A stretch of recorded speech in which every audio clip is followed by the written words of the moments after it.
Hello tout le monde! On se retrouve aujourd'hui pour une petite vidéo ongles comme toujours. Donc ici c'est un remplissage sans limage et une petite pose qui peut être choisie pour les fêtes mais qui est très sobre. C'est-à-dire qu'on ne va pas travailler des flocons, des bonhommes de neige, des Pères Noël, etc. Ça va être vraiment quelque chose d'assez classe, mais dans les tons hivernaux. Donc comme d'habitude, après avoir désinfecté les mains de ma cliente, ainsi que soulevé avec le petit bâton de buis ses cuticules, je vais venir enlever l'ancienne pose et casser mon ancienne apex. Ensuite, avec ma lime 180, je viens refaire les latérales, le bord libre et peaufiner un petit peu le dessus.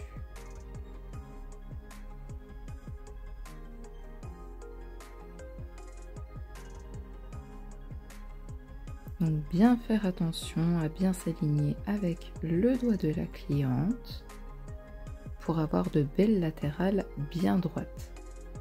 Petite astuce, ne posez jamais vos coudes sur le bureau lorsque vous faites un bord libre d'un carré pour que votre bord libre soit bien droit et ne soit pas bancal du côté où vous posez le coude. Ensuite, avec un bloc 180, je viens matifier la repousse de la plaque de l'ongle naturelle. Après ça, je viens faire comme d'habitude ma préparation des cuticules. Là, je vous ai pas mis toutes les étapes, je pense que je vous les mets bien assez souvent. Et comme je le répète à chaque fois, c'est vraiment une étape qui demande vraiment une formation. Il vous faut une formation pour faire ce genre de choses car c'est très délicat et très pointilleux. Les vidéos YouTube ne peuvent pas vous former là-dessus. Après, voilà, chacun a sa conscience professionnelle. Je ne sais pas pourquoi, il me manque le bout dépoussiérage et pose des liquides de préparation. Donc ici, c'est une cliente qui avait des soucis de décollement lorsqu'elle arrivait chez moi. Donc du coup, j'ai choisi le protocole de mettre du déshydratant, du stabilisateur et un primer acide. Ensuite ici, je prends la rubber base nude, j'en dépose des petits chevaux comme d'hab et je viens masser avec mon pinceau prévu à cet effet. Et on envoie en lampe 60 secondes. Ici, il y avait une petite casse, donc je viens avec mon chablon. Comme vous pouvez le constater, elle fait des carrés, elle a vraiment des plaques parfaites pour faire des carrés bien tubulaires, bien fins, bien droits. Donc du coup, bien sûr, lorsqu'on pose son chablon, on le pose de façon tubulaire et légèrement relevé. Pour avoir assez de solidité, je prends le Clear Absolute Clear de chez COD. Je regarde avec le doigt d'à côté jusqu'où je dois aller et je viens créer mon extension. J'aime beaucoup ce gel car il va être assez solide pour les extensions et en plus de ça, vous pouvez venir le pincher. Donc ici, j'ai envoyé en lampe 30 secondes et je suis venue faire du pinchage. J'ai enlevé mon chablon correctement et délicatement et voici ce que ça donne. Ensuite, avec mon liner 7 mm, comme toujours, et ma rubber base nude, je vais venir faire mon remplissage. Donc je pose toujours une fine couche de patinage et ensuite je viens déposer la matière où j'en ai besoin. Donc ici en l'occurrence sur le futur apex, ainsi qu'un peu sur le côté, comme vous pouvez le constater, elle a un petit peu de décollement. Elle a eu pas mal de travaux dans sa maison et du coup, elle a utilisé un peu ses ongles comme des outils. Hop. Je n'hésite pas à venir enlever les petites bulles s'il y en a. Je mets le doigt sur l'envers, je vérifie bien que la matière se place correctement et j'envoie en lampe 60 secondes. Je procède toujours de la même manière, que ce soit remplissage ou ici ongle entier. Couche de patinage, la boule de la quantité dont j'ai besoin, que je vais venir placer au niveau de mon apex, que je vais étirer en V, puis je viens travailler avec mon pinceau de détail délicatement et tout se place correctement tout seul. Et je mets bien sûr du reflet de ma lampe cloche pour constater que la matière a été posée correctement. Alors celui-ci, pareil, j'avais filmé, mais en fait du coup j'ai coupé parce que on voyait pas en fait sur la vidéo. Celui-ci, l'ongle est intact. Par contre, je lui ai tapé sur les doigts parce qu'elle l'avait cassé. Il y a un bout qui est parti et elle a pris ce bout de gel qu'elle a recollé avec de la glu. Ne faites jamais ça, les filles. Il y a des produits spécifiques aux ongles et des produits spécifiques au papier ou au bois ou au carton. Enfin, voilà. Ne recollez jamais vos ongles avec de la glu, s'il vous plaît. Donc là, ça a été coupé. Mais lorsqu'elle m'a montré ça et qu'elle me l'a expliqué, je lui ai mis une petite tape sur le doigt. Bon, bien sûr, c'est pour rigoler, c'est bon enfant, mais c'est vraiment pour faire comprendre que vous pouvez attraper vraiment énormément de cochonneries, des pseudomas, des mycoses, des panaries et encore plein d'autres choses. Et il faut vraiment prendre la pose d'ongles au sérieux et bien choisir votre technicienne et ne pas faire n'importe quoi avec vos ongles. Donc là, comme vous avez pu le constater, je suis venue avec ma lime 180 refaire latéral et bord libre. Sur les deux que j'ai fait entier, j'ai vérifié que ça soit bien tout correctement.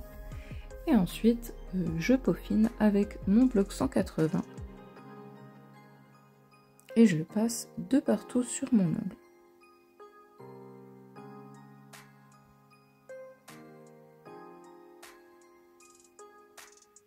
Donc là, vous voyez, elle avait la peau très sèche et malheureusement, ça a fait un petit bobo. Donc quand c'est comme ça, vous venez tout de suite dépoussiérer, désinfecter.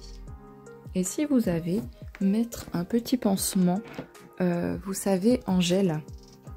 Donc moi, j'aime bien mettre ça sur mes clientes, un petit pansement gel qui va être là pour désinfecter et en même temps qui va protéger en fait le petit bobo tout au long du reste de la pose. Je dépoussière bien, je clean un bon coup, je brosse pour être sûr qu'il n'y ait plus d'aucune poussière nulle part. Et ensuite, je passe à la déco. Donc ici, le VSP To The Music et un gel paint, le Metallic Silver. Je vais utiliser deux pinceaux, donc mon pinceau de détail habituel, le 7 mm, qui va me permettre de faire les contours de ma couleur. Donc vous êtes habitués, hein. Je prends ma couleur, je la place de partout et après avec mon pinceau de détail, je vais venir faire les contours très précisément. Je n'hésite pas à, avec mon pouce, à tirer la peau au niveau des cuticules et des pourtours de l'ongle pour vraiment bien aller au plus loin.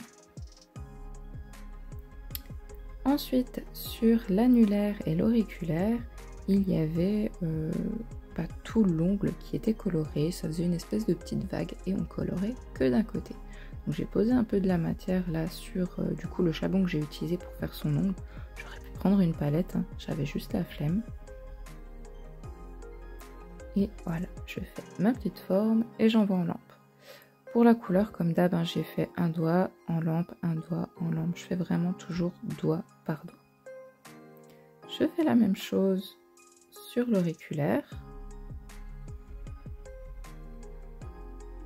Ma petite forme en bague et je remplis le côté dont j'ai envie. Et j'envoie en lampe.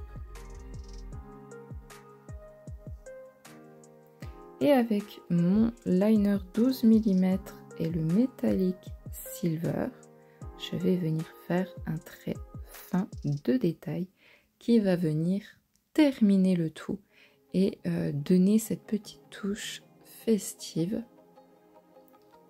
pour quelqu'un qui ne veut pas quelque chose de trop... qui fasse trop fête. Donc là, vous voyez, vous avez une couleur un peu vert bleu. Donc selon les personnes, je ne sais pas ce que vous avez fait cette année, mais moi j'ai fait du bleu, du vert, du rouge. Enfin voilà, je trouve que c'est une couleur qui rentre très bien dans les fêtes.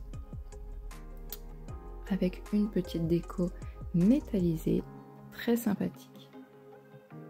Et pour finir, je prends ma Supreme Gloss, donc je la mets sur mon pouce, je le mets sur l'envers et j'envoie en lampe. Et après, je fais les 4 autres. Je mets sur l'envers et j'envoie en lampe. Et je les passe 2 fois sous lampe à 60 secondes sous LED.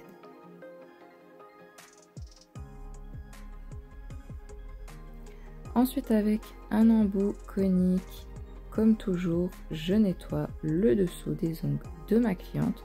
Donc là, je fais vraiment très attention. Je prends les bons appuis, je vais très doucement lorsque je fais. De 1 pour ne pas blesser ma cliente et de 2 pour ne pas riper et abîmer ce que j'ai fait. À la fin, je vérifie toujours mon bord libre et mes latérales, pardon. Je dépoussière et pour finir, je mets ma petite huile à cuticule et le tour est joué. Voici une belle pose festive, mais pas trop. Je voulais vraiment vous partager celle-ci parce que c'est vrai que beaucoup s'arrêtent sur des poses bling bling, rouges, enfin les choses classiques, mais vous n'avez vraiment pas besoin. Vous pouvez rester dans du classique et du sobre comme ceci. Et c'est très joli. Voilà, j'espère que cette petite vidéo vous aura plu, que vous aurez appris des petites choses, des petites astuces. Je vous fais des gros bisous et je vous dis à très bientôt. N'hésitez pas à liker la vidéo et à vous abonner si ce n'est pas encore fait. Bye bye!